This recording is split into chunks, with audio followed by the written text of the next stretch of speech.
অগাছা এবং আদাব জানাচ্ছি। আজকের এই জনসভার সভাপতি মণ্ডলীর সম্মানিত সদস্যদ্বয়, এই সভায় আমাদের মহকুমার বিভিন্ন প্রান্ত থেকে যারা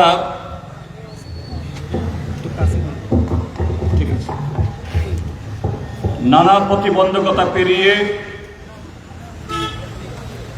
এখানে সভাকে সফল করার জন্য এসেছেন, সমস্ত বন্ধুরা, মায়েরা এবং বোনেরা, সাবরুম শহরের সুধী নাগরিকবৃন্দ, পথচারী, দোকানি এবং ঘর থেকেও যারা আমাদের গলার আওয়াজ শুনছেন, আমি সমস্ত বন্ধুদের এবারের এই অতি গুরুত্বপূর্ণ নির্বাচনে আমাদের যে প্রার্থী হয়েছেন শ্রী রাজেন্দ্র কুমার রিয়াং, তার পক্ষ থেকে এবং আপনাদের সকলকে শুভেচ্ছা এবং অভিনন্দন জানাচ্ছি। ইতিমধ্যেই এবারের ভোট যুদ্ধ শুরু হয়েছে। 7 দফা ভোটের মধ্যে 1 দফা ভোট গত 19 তারিখে হয়েছে। আগামী 26 তারিখে দ্বিতীয় দফার ভোট হবে। বিগত 1-1.5 মাসে আমাদের রাজ্য সহ সারা দেশেই এবারের নির্বাচনে কি প্রেক্ষিতে নির্বাচন হচ্ছে এই সম্পর্কে ইতিমধ্যেই বহু আলোচনা, বিশ্লেষণ, এমনকি ঘরে ঘরে আমরা সংগঠিত করছি। এই আলোচনাতে গোটা প্রচারে দেশের মানুষের সামনে কি পরিলক্ষিত হয়েছে, যা বিগত 17টা নির্বাচনে কখনো যেটা হয়নি। প্রথমত হলো এবারের নির্বাচন শুধুমাত্র গত 17টা নির্বাচনের মতো আরেকটা নির্বাচন না। গত 17টা নির্বাচনের যত গুরুত্ব, তার সব মিলিয়ে তার চেয়ে বেশি গুরুত্ব এই নির্বাচনে দেশের সংখ্যাগরিষ্ঠ মানুষ, দেশপ্রেমিক মানুষ, গণতন্ত্রপ্রিয় মানুষ, আত্মসম্মান বোধ সম্পন্ন মানুষ, দেশের খেটে খাওয়া শ্রমজীবী অংশের মানুষ, তারা যদি তাদের অধিকারটাকে সুরক্ষিত না রাখতে পারে, তাহলে দেশে 19তম নির্বাচন আর হবে না। শুধু লোকসভা না, কোন নির্বাচনেই হবে না। কেন কথাগুলি আমাদের বলতে হচ্ছে, কেন কথাগুলি আজকে আমাদের শুনতে হচ্ছে, কেন মানুষের কাছে এই উপলব্ধি ক্রমশ আরো জোরদার ভাবে, ভয়ঙ্কর ভাবে উপস্থিত হচ্ছে? তার জন্য আমাদের দূরের দিকে তাকাতে হবে না, দেশের অন্য প্রান্তের উদাহরণ উপস্থিত করতে হবে না। এই প্রক্রিয়া তো ত্রিপুরাজ্যের মধ্যে শুরু হয়েই গেছে। ভারতীয় জনতা পার্টি একদলীয় শাসন ব্যবস্থা, একনায়কতন্ত্র, স্বৈরাচারী ব্যবস্থা এই ত্রিপুরাজ্যের মধ্যে তো কায়েম শুরু করেই দিয়েছে। নির্বাচন চলাকালীন সময়েতে নির্বাচনী বিধি আছে বলে সরাসরি মুখ্যমন্ত্রী বা এলাকার নেতাদের তাদের নিয়ন্ত্রণ এই নির্বাচনকালীন সময়েতে নেই বলে নির্বাচন ঘোষণা হওয়ার পর আমরা ওই মাধবনগর থেকে বৈষ্ণবপুর, ওই শাকবাড়ি থেকে রতনমণি, সাবরুম শহর, মনুবাজার, হরিণা, বনকল, সুনাই আমরা মিটিং করতে পারি, কিন্তু যখন নির্বাচন কমিশনের এই বিধি যখন থাকবে না, আবার মানিক সাহার কর্তৃত্ব আর তাদের যারা বসংবদ্ধের কর্তৃত্ব, যারা এমনকি নির্বাচিত না, তাদের হুকুমে থানাকে উঠতে হয়, বসতে হয়, তাদের হুকুমে ডিএম সাহেব, বিডিও সাহেব, পিডব্লিউডি ইঞ্জিনিয়ার, পঞ্চায়েত সেক্রেটারি, বাজার কমিটির সভাপতি, সম্পাদক, ওই হাসপাতালের ডাক্তার, তারাই ঠিক করে দেন কোন চোরকে ছাড়তে হবে, কোন চোরকে মালা পরাতে হবে। তারাই ঠিক করে দেন যে কাকে সরকারের কোন সুযোগ, তার যোগ্যতা না থাকলেও একে পাইয়ে দিতে হবে। এটাই আইন, এটাই কানুন, এটাই বিজেপির রাষ্ট্রবাদ, এটাই ভারতীয় জনতা পার্টি রামের নামকে কলুষিত করে তাদের রাম রাজ্যের তাদের কল্পনা সারা দেশের মধ্যে আগামী দিন একেবারে লিখিত পরিতভাবে এই রাজত্ব কায়েম করতে চায়। কাজী বন্ধুরা, এই নির্বাচন ভারতীয় জনতা পার্টি দেশব্যাপী সারা দেশের মধ্যে গত 10 বছরে বহু কিছু ধ্বংস করেছে, শেষ করেছে, খতম করার চেষ্টা করছে। এখনো তার অবশিষ্ট রয়েছে। এই অবশিষ্টকে ধরে রেখে কিভাবে গণতন্ত্র আবার মাথা তুলে দাঁড়াতে পারে। গণতন্ত্র মানে আলাদা কোনো বস্তু না। গণতন্ত্র কি? আমি দেশের নাগরিক, আমি যে কোনো দল করব, পার্টি করব, যাকে খুশি ভোট দেব। গণতন্ত্র মানে আমি যাকে ভালোবাসি, সমর্থন করে তার নামে যেমন জয়ধ্বনি দেব। আমার যদি কারো ভালো না লাগে, আমার চোখের সামনে যদি কেউ অন্যায় করে, অপরাধ করে, চুরি করে, তার বিরুদ্ধে আঙ্গুল তুলে কথা বলবো, চিৎকার দিয়ে কথা বলবো। রাষ্ট্রের একজন নাগরিক হিসাবে আমি কোন জাতির, কোন ধর্মের, কোন ভাষাভাষী, আমি নারী কি পুরুষ, আমি গ্রামের কি শহরের, এতে কোনো এসে যায় না। রাষ্ট্র আমার এই অধিকার ভোগ করার জন্য আমার পাশে থাকবে। রাষ্ট্র মানে কারা? রাষ্ট্র মানে পুলিশ, পল্টন, রাষ্ট্র মানে হাকিম, হুকুম, রাষ্ট্র মানে প্রশাসন। বিজেপির জমানায় সেই রাষ্ট্র আজকে মেরুদণ্ডহীন করে রেখেছে তাদেরকে। বিজেপির জমানায় আজকে শাসক দলের পদলেহনকারী করে রেখেছে সেই জায়গাতে। বিজেপির জমানায় আজকে সেই সংবিধান ভারতবর্ষের মধ্যে এটাকে প্রায় অচ্ছদ, এটাকে আরো দুর্বল করার পরিকল্পনা জাতীয় ক্ষেত্রে এবং সমস্ত ক্ষেত্রে বিজেপি আজকে পরিকল্পনা করছে।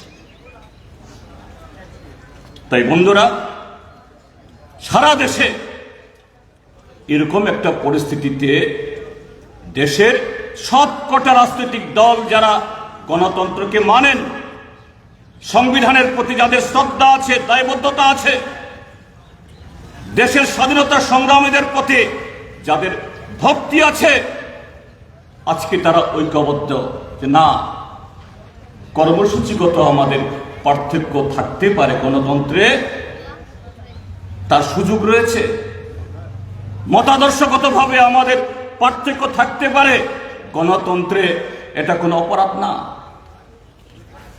একটু আগে এখানে জাতীয় কংগ্রেসের প্রদেশ সভাপতি, তিনি আবার পশ্চিম ত্রিপুরা লোকসভা কেন্দ্রের প্রার্থীও,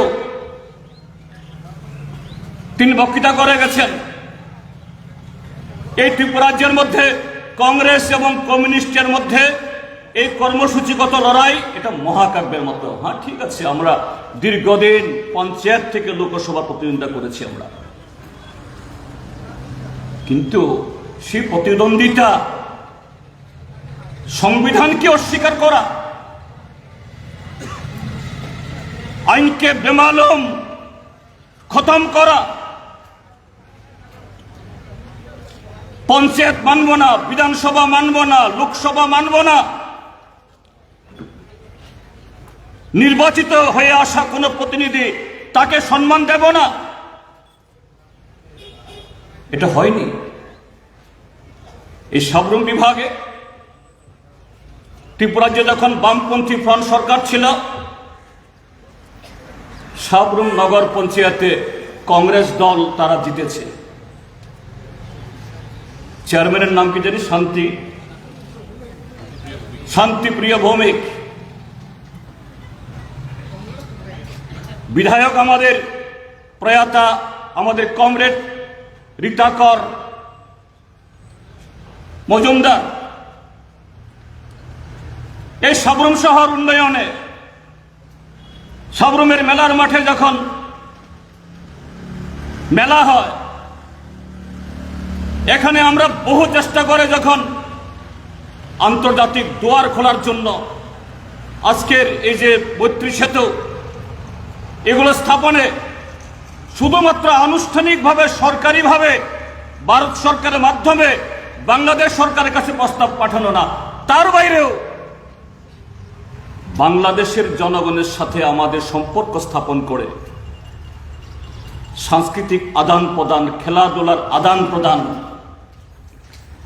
বাণিজ্যের আদান প্রদানের মাধ্যমে একটা পরিবেশ তৈরি করা, চাপ সৃষ্টি করা, দুই দেশের সরকারের তার সম্মতি আদায় করার জন্য আমরা চেষ্টা করি।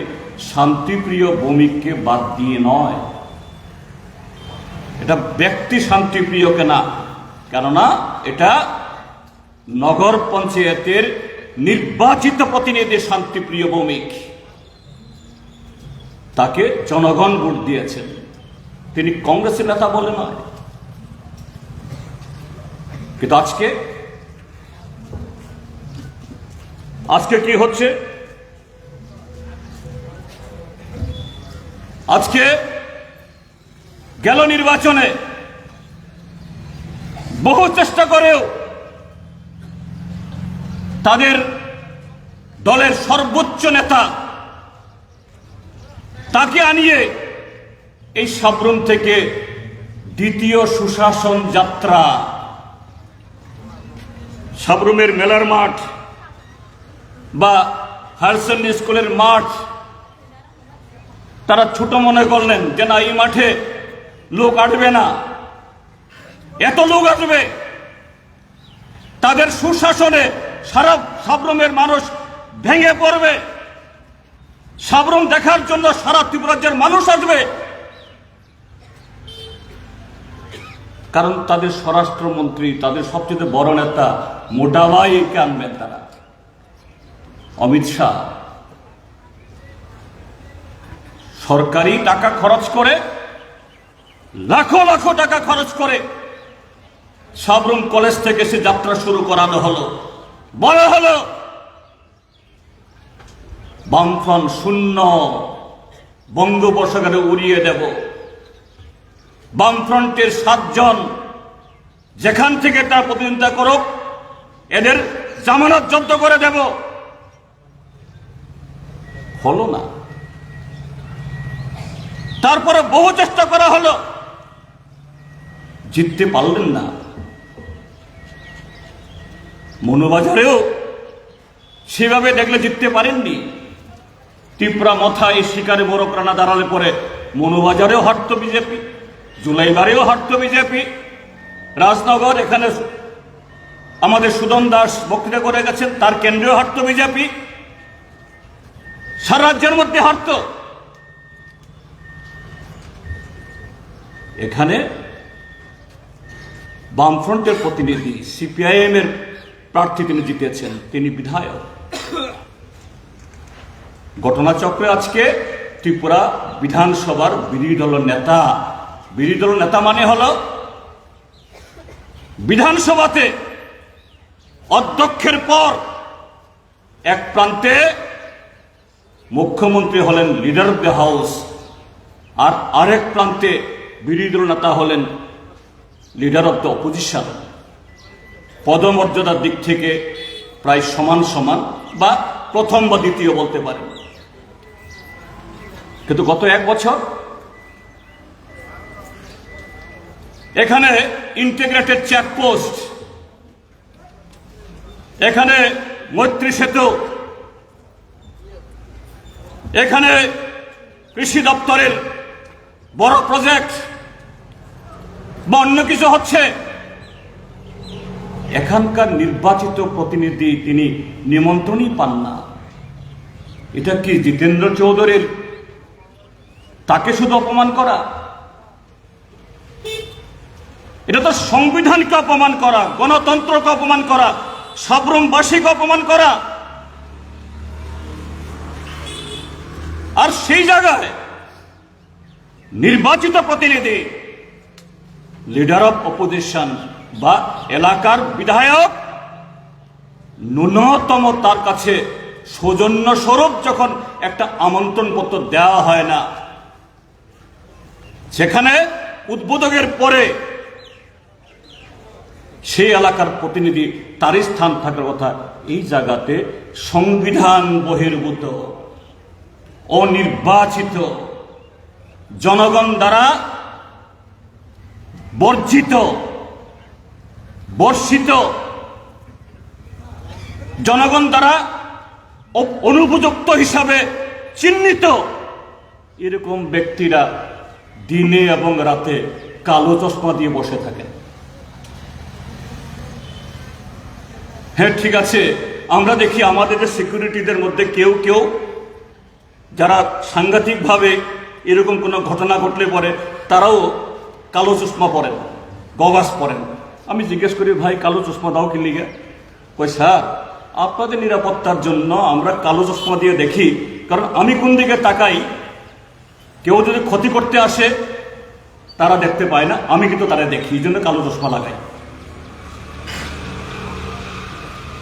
এখন এরকম কিছু সংবিধান বহির্ভূত লোক কালো চশমা দিয়ে নির্লজ্জ বেহেয়ার মতো গিয়ে প্রতিদিন পিডব্লিউডি অফিসে গিয়ে বসে থাকেন, পঞ্চায়েত সমিতির অফিসে গিয়ে বসে থাকেন, জেলা পরিষদের মিটিংয়ে বসে থাকেন, থানায় গিয়ে বসে থাকেন।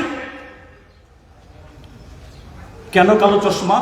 কারণ এরাই হলো অপরাধী ব্যাপারে, আমার চোখ যেন কেউ না দেখে। কারণ তার চোখ তো হলো চুরি করার জন্য, সব জায়গা থেকে তার কমিশন পেতে হবে। আজকে সাবরুমের প্রতিটি লোক জানে, আনারসের বাগান হোক বা হাসপাতাল তৈরি করা বা ইন্টিগ্রেটেড চেকপোস্ট বা কোথাও ফেন্সিং বা কোথাও কোনো রাস্তা হচ্ছে, কোথাও পুকুর হচ্ছে, সব জায়গা থেকে কমিশন চাই, খাওয়ানো চাই। এই হলো ভারতীয় জনতা পার্টি।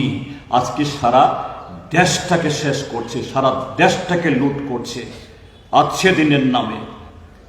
যুবকদের 2 কোটি চাকরির নামে, কৃষকদের সমস্ত ঋণ মকুবের নামে, জিনিসপত্রের দাম অর্ধেকে নামিয়ে আসার নামে, সমস্ত পরিবারে সমস্ত কালো টাকা উদ্ধার করে 100 দিনের মধ্যে 15 লক্ষ টাকা তার অ্যাকাউন্টে ঢুকিয়ে দেওয়ার নামে এই কালো চশমাধারী চোরেরা, লম্পটরা, ডাকাতরা আজকে দেশটাকে শেষ করছে। আর তার বিরুদ্ধে যদি কেউ কথা বলে তারা দেশদ্রোহী, তারা অপরাধী, তাদের বিরুদ্ধে অভিযোগ, নতুন নতুন আইন তৈরি করে এদেরকে জেলে পুরো, লকআপে ঢুকাও, এদের মুখ বন্ধ করে দাও। আপনারা দেখেছেন আমাদের দেশের দুইজন মুখ্যমন্ত্রী, একজন এখনো মুখ্যমন্ত্রী আছেন, পদত্যাগ করেননি, দিল্লির 3 বারের মুখ্যমন্ত্রী অরবিন্দ কেজরিওয়াল, আর ঝাড়খণ্ডের মুখ্যমন্ত্রী হেমন্ত সোরেন। তাদেরকে ঠিক নির্বাচনের প্রাক্কালে জেলে ঢুকানো হয়েছে। তাদের কি দোষ? তারা এই ইন্ডিয়া মঞ্চ তৈরি করার ক্ষেত্রেতে ভূয়সী ভূমিকা নিয়েছে। বিজেপিকে হটানোর জন্য, দেশ থেকে স্বৈরাচার, ভ্রষ্টাচার, সন্ত্রাস এবং সংবিধান রক্ষার জন্য সারা দেশের মানুষকে ঐক্যবদ্ধ করতে চেয়েছেন। কাজে তাদেরকে জেলে ঢোকাও, নির্বাচনের আগে তাদের তার প্রচার যাতে না করতে পারে তার ব্যবস্থা করো। কি সাফাই গাইছেন নরেন্দ্র মোদী সাহেব এবং অমিত শাহরা?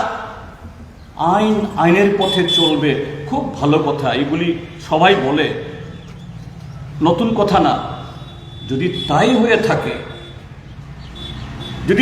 হয়ে থাকে অরবিন্দ কেজরিওয়াল, হেমন্ত সোরেনের বিরুদ্ধে শুধুমাত্র অভিযোগ, একটা প্রমাণ এখনো পুলিশ জোগাড় করতে পারে। একটা সাক্ষী মিথ্যা হলফনামা দিলেও সেরকম ভাবে তথ্যনিষ্ঠ কোনো প্রমাণ উপস্থিত করতে পারেনি। কিন্তু তোমরা যারা বলছো আইনের পথে চলবে, আজকে নির্বাচনী বন্ড, ইলেকটোরাল বন্ড, হাজার হাজার কোটি টাকা সুপ্রিম কোর্ট কে বলছে? জিতেন চৌধুরী, আশিস সাহা বলছে না, দেশের আমজনতা শুধু বলছে না, কে বলছে? ভারতবর্ষের সর্বোচ্চ আদালতের যিনি চিফ জাস্টিস, তার নেতৃত্বে 5 জনের বেঞ্চ বলছে এই আইন বেআইনি, অসাংবিধানিক, এই আইন বাতিল। তার মানে হলো এই আইনে যে টাকা তোলা সব কালো টাকা, চুরি। সুপ্রিম কোর্ট বলেছে কারা এই টাকা দিয়েছে, কাদের পকেটে টাকা গেছে, তথ্য বের করো। নরেন্দ্র মোদী, অমিত শাহরা বহু চেষ্টা করেছে ভারতীয় স্টেট ব্যাংককে যে না, এই তথ্য দিও না, তথ্য দিলে পরে যে আমরা যে চুরি করেছি, ডাকাতি করেছি, হুজ্জুতি করেছি, ধরা পড়ে যাব। সুপ্রিম কোর্টে গিয়ে উকিলদের দিয়ে কোন রকম চেষ্টা করেছেন, 3টা মাস স্থগিত রেখে নির্বাচন শেষ হয়ে গেলে পরে প্রকাশ্য। সুপ্রিম কোর্ট মানলেন না, বলছে না দিতে হবে, দেওয়া হলো। কি দেখা গেল? বহু কোম্পানিকে টাকা দিতে বাধ্য করেছে। হিন্দিতে একটা কথা আছে, দান্ধা লো চান্দা দো দান্দা লো, অর্থাৎ তুমি টাকা দাও আর দান্দা লো। দান্দা মানে হলো কন্ট্রাক্টারি। এখানে যেমন এই কালো চশমাধারীরা এই সাবরুমে ওই পিডব্লিউডি অফিসে সিন্ডিকেট, নেগোসিয়েশন পার্টি, বেকার যুবকরা যে সমস্ত কন্ট্রাক্টর সে কাজ করে না, আমি তাদেরকে দোষারোপ করব না। কাজ নেই, কর্ম নেই, স্বাভাবিক ঠিকাদারি কাজ করে যদি 2 পয়সা ইনকাম হয়, সে পয়সায় সংসার চালাবে, সে পয়সায় নিজের সংসারকে সুন্দর করবে। কিন্তু আজকে বিজেপি জমানা হওয়ার পর কি চান্দা দাও দান্দা লো, এই চান্দাকে ওই কালো চশমাদারির কাছে 11%, 13%, 14% আজকে ত্রিপুরা রাজ্যের মধ্যে সর্বত্র চালু হয়ে গেছে। আগে তাদের পকেটে টাকা দাও বা অন্যভাবে সেই তাদের এখানে জমা করো, এরপরে তুমি ব্রিজ করো, রাস্তা করো, জলের উৎস করো। কি চলছে এগুলো? তাহলে আজকে বিজেপির এই চাঁদা তোলা সুপ্রিম কোর্ট দ্বারা প্রমাণিত, তার অপরাধী। তাহলে শুধু অভিযোগের কারণে যদি কেজরিওয়াল গ্রেপ্তার হয়, এখন তো সুপ্রিম কোর্ট দ্বারা প্রমাণিত হওয়ার পর কেন বিজেপির নেতাদেরকে গ্রেপ্তার করা হবে না? সেই টাকায় তারা যে হেলিকপ্টার চড়ে, সেই টাকায় এরা বড় বড় পার্টি অফিস তৈরি করে, সেই টাকায় বড় বড় ফ্ল্যাগ ফেস্টুন ছাপায়, এগুলো বাতিল করা হবে না কেন? সেই টাকায় প্রায় কোটি টাকা খরচ করে সেদিন 17 তারিখে আগরতলাতে নরেন্দ্র মোদী কেন সভা করেছে, কেন তার বিরুদ্ধে সিবিআই লাগবে না, তদন্ত হবে না? এই জন্য বন্ধুগণ, যে গণতন্ত্রকে হত্যা করা, সংবিধানকে হত্যা করা ইতিমধ্যে ত্রিপুরাজ্যে শুরু হয়েছে। সারা দেশে টিম টিম করে বেঁচে আছে। এবার দেশের মানুষের শপথ, সে গণতন্ত্র সুরক্ষিত করতে হবে। কিন্তু গণতন্ত্র বাঁচানোর সাথে সাথে দেশকে যেভাবে তলনার দিকে নিয়ে গেছে এগিয়ে নিয়ে যেতে হবে। তাহলে কর্মসূচি দরকার। সেই জায়গায় মোদী সাহেবরা আবার এসে বলছেন আমরা গ্যারান্টি দিচ্ছি। নরেন্দ্র মোদীর গ্যারান্টি মানে তো হলো সব ফেকো গ্যারান্টি, সমস্ত গ্যারান্টি ফেল। বেকারদের চাকরি হয়নি, কৃষকদের ঋণ মকুব হয়নি, জিনিসপত্রের দাম কমেনি, 15 লক্ষ টাকা জমা হয়নি। এই ত্রিপুরাজ্যের মধ্যেও ভীষণ ডকুমেন্টের 299টা প্রতিশ্রুতি একটাও কার্যকরী হয়নি, কার্যকরী করার চেষ্টাও নেই। আইপিএফটিকে বলেছিল ত্রিপুরা লেন হবে 6 মাস পরে, হয়নি। কিসের গ্যারান্টি হলো? এই গ্যারান্টি মানে হলো নিজের মাথা নিজে বাড়ি দেওয়া, এই গ্যারান্টি মানে হলো হুচট খাওয়া, এই গ্যারান্টি মানে হলো কুয়ায় চাপ দেওয়া, এই গ্যারান্টি মানে হলো আত্মহত্যার দিকে দেশকে নিজেকে ঠেলে দেওয়া। কিন্তু বন্ধুরা, আমরা বলছি কংগ্রেস এবং কমিউনিস্ট 27টা দলের জোট বা ইন্ডিয়া মঞ্চ হলে পরে আমরা ত্রিপুরাজ্যের মানুষ এরকম অনেক পার্টির নাম আমরা জানি না, তাদের কাজকর্ম সম্পর্কে আমাদের ধ্যান ধারণা স্বাভাবিকভাবেই সে তেমন থাকার কথা না। কিন্তু কমিউনিস্ট এবং কংগ্রেস যদি ঐক্যবদ্ধ হয়, ভারতবর্ষে এরকম কোন গণতান্ত্রিক সরকারের পেছনে যদি কমিউনিস্টের সমর্থন থাকে, সেই গ্যারান্টি শুধু গ্যারান্টি থাকে না, সেই গ্যারান্টি তার প্রতিশ্রুতি ছাপিয়ে একটা যুগান্তকারী ঘটনা ঘটাতে পারে। 2004 সালে যে ইউপিএ সরকার তৈরি হয়েছে, সেই ইউপিএ সরকার 100 দিনের কাজের অধিকার দিয়েছে। সেই ইউপিএ সরকার বন অধিকার আইনে এই দেশের লাখো লাখো ট্রাইবেল পরিবারকে বনের অধিকার দিয়েছে। ত্রিপুরাজ্যে 12 লক্ষ কানি জমি ট্রাইবেলদের হাতে গেছে, যে জমিতে রাবার চাষ করার মধ্য দিয়ে ভারত ত্রিপুরা রাজ্যের অর্থনীতি আজকে অন্য জায়গায়। যারা আগে দুমুঠো খেতে পারে না, তাদের ছেলে মেয়েরা টাইকুট পরে ইংলিশ মিডিয়াম স্কুলে, প্রাইভেট স্কুলে পড়ে, সরকারি স্কুলের বাংলা স্কুল ছেড়ে। সেই গ্যারান্টি ফুড সিকিউরিটি অ্যাক্ট। আজকে নরেন্দ্র মোদী সরকার বলে হাম 81 करोड़ आबादी को हम मुफ्त में चाल खिलाता है। আরে যে মোদী সরকার, তুমি আমার রেগার টাকা দাও না, রেগার মজুরি দাও না, 200 দিনের গ্যারান্টি 50 দিনের কাজ দাও না, এই ত্রিপুরা রাজ্যের 7 লক্ষ চাকরি দেওয়ার কথা, সেখানে বামফ্রন্ট সরকার যত চাকরি ফেলে গিয়েছিল এখন প্রায় অর্ধেকে নেমে এসেছে। তুমি ত্রিপুরা রাজ্যের কর্মচারীদের বলেছিলে দ্বিগুণ আড়াই গুণ বেতন হবে, এখন তাদের অর্ধেক দিয়ে দেওয়া হয় না। কিসের গ্যারান্টি? কিসের দেশের মানুষকে বিনা পয়সায় চাল খাওয়ানো তোমার প্রতিশ্রুতি? সেই ইউপিএ সরকারের সময়তে যদি ফুড সিকিউরিটি অ্যাক্ট, খাদ্য নিরাপত্তা আইন তৈরি না হতো, আজকে রেশন শপে থাকতো না। তো এই জায়গায় দাঁড়িয়ে আমরা ত্রিপুরা রাজ্যের মানুষ, এই নির্বাচন আমাদের কাছে সারা দেশের নেতৃত্ব বটে, এই ত্রিপুরা রাজ্যের মধ্যে আরো বেশি গুরুত্বপূর্ণ। কেননা গত 6 বছর আমরা আমাদের গণতান্ত্রিক অধিকার হারিয়েছি, আমাদের জীবন জীবিকার অধিকার হারিয়েছি, কথা বলার অধিকার হারিয়েছি।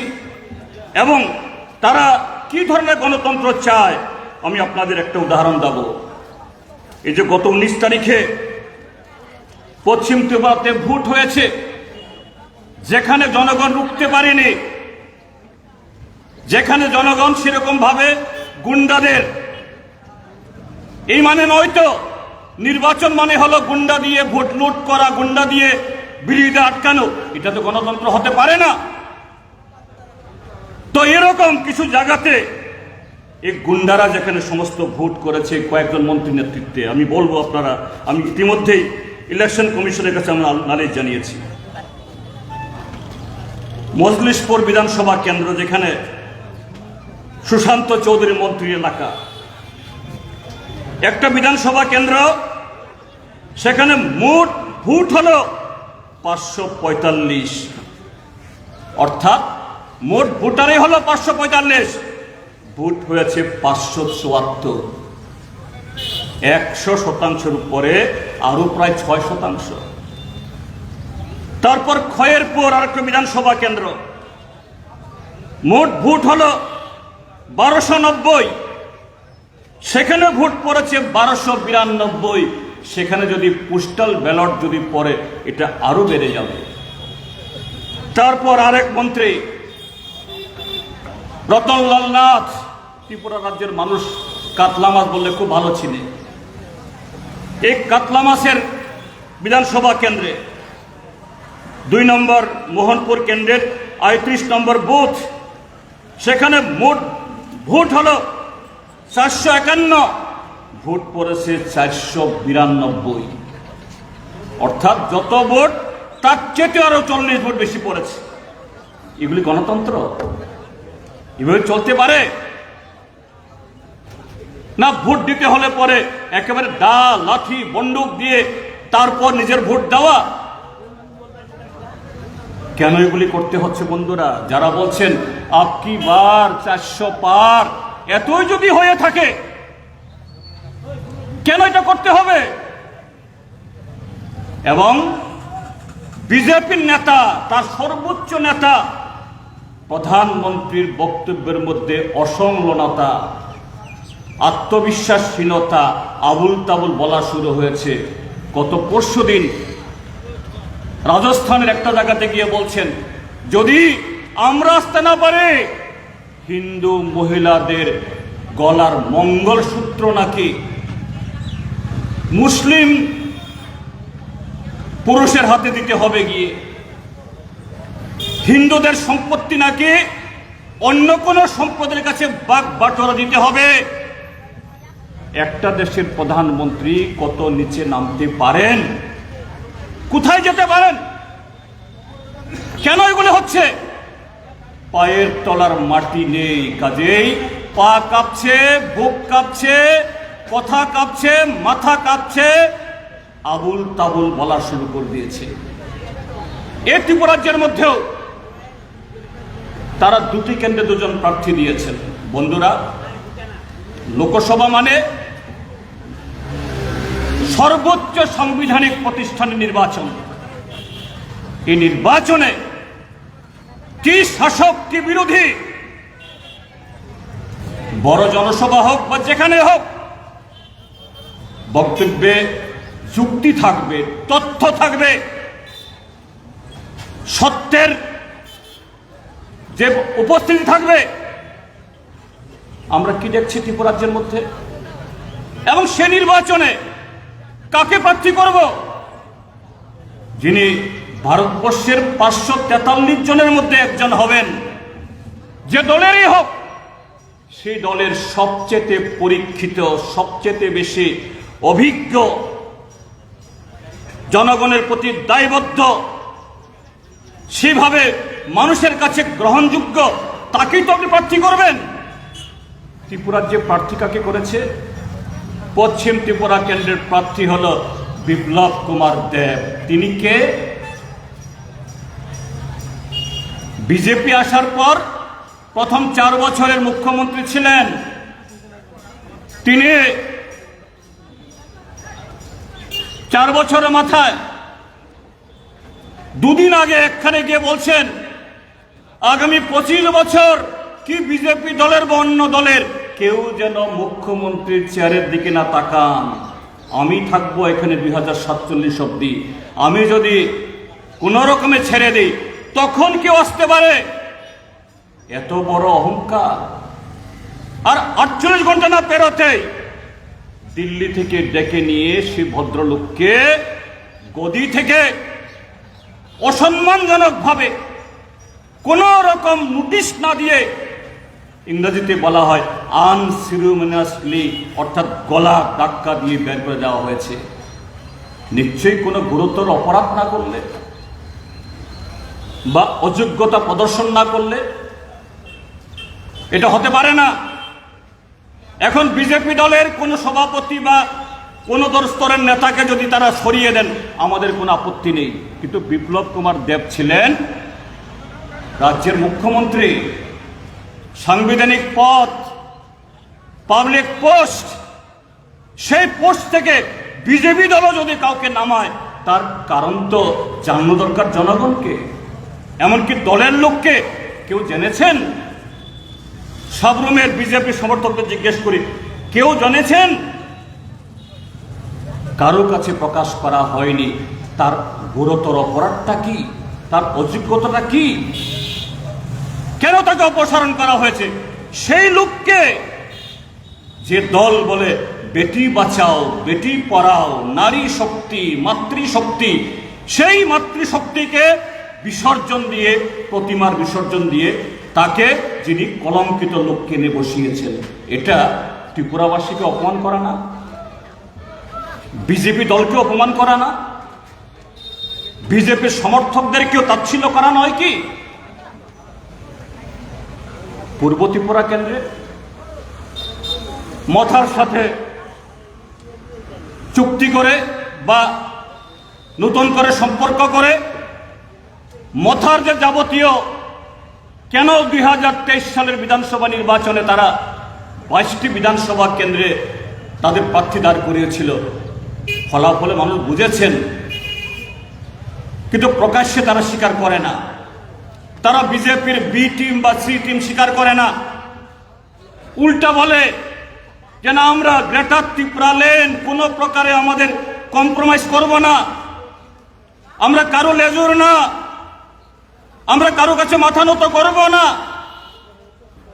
লাস্ট ফাইট ত্রিপুরা যে ট্রাইবেল অংশের মানুষের তার আনুগত্য, তার ভালোবাসা, এগুলাকে পদদলিত করে, অবহেলা করে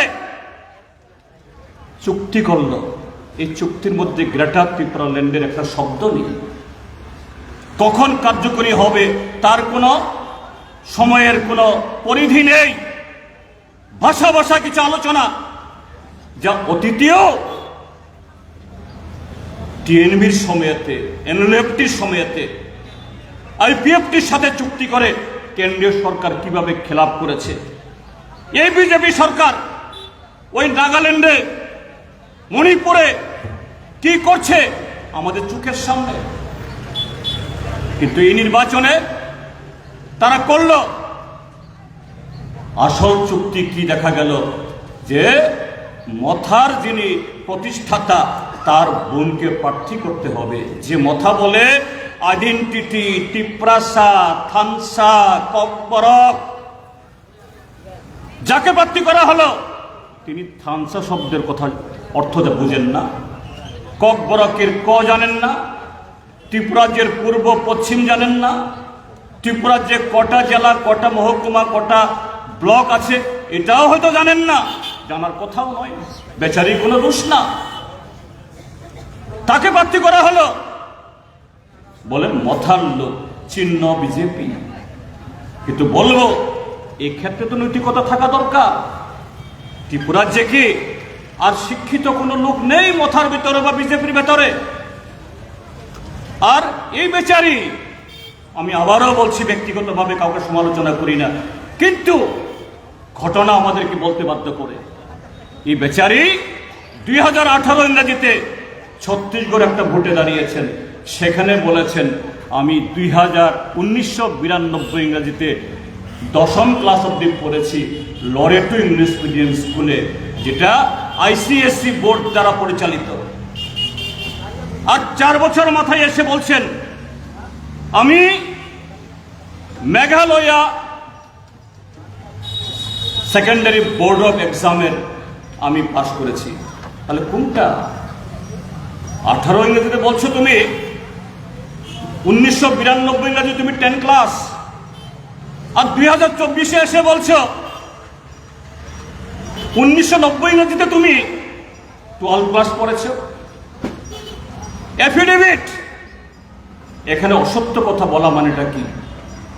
তার নমিনেশন বাতিল হয়। আপনারা দেখেছেন গুজরাটে এই বিজেপি সরকারের যেখানে সবচেয়ে দাপট, সেখানে একজন কংগ্রেসের প্রার্থী, তার নাকি যিনি প্রস্তাবকরা ছিলেন তার সই বলে মিলেনি। প্রস্তাবককে বলছেন আমরা সই করেছি, বলছেন না, বাতিল হয়ে গেল।